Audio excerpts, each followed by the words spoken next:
Hello friends, welcome to today's daily devotion. I'm reading to you from Genesis, the 41st chapter, starting at verse 41 and reading through verse 46. Hear now these words.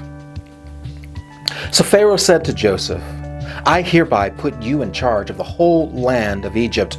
Then Pharaoh took his signet ring from his finger and put it on Joseph's finger. He dressed him in fine robes of fine linen and put a gold chain around his neck.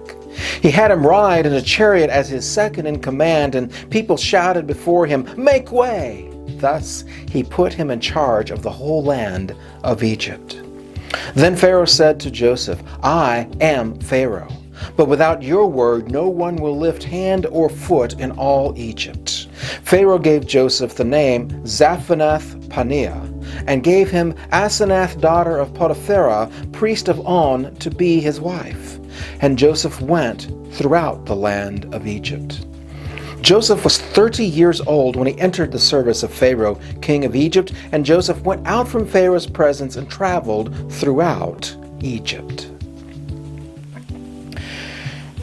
I think it's interesting that this story about Joseph has that phrase. Joseph was 30 years old when he entered the service of Pharaoh, the king in Egypt. On the one hand, you could say, wow, that's pretty young to be given so much responsibility. But it also is a recognition of how long Joseph had been wallowing in the absolute worst conditions of his life. You see, when Joseph was a young boy, he had been kidnapped by his own brothers and sold into slavery into Egypt. And then he rose through the ranks of his owner until the owner's wife then said, accusing Joseph of trying to rape her, when actually it was mostly the other way around. And then Joseph was stuck in the worst prison of Egypt, and he goes from the low of prison to the high of being right next to Pharaoh.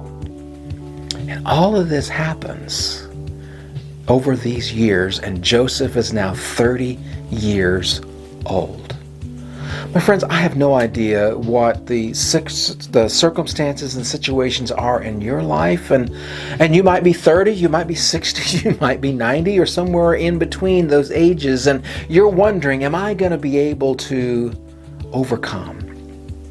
But when we look at Joseph, we recognize that he was able to overcome, but only through the grace of God. So let's live into God's grace and wait for the day when we do overcome. And I promise you, it will be a joy.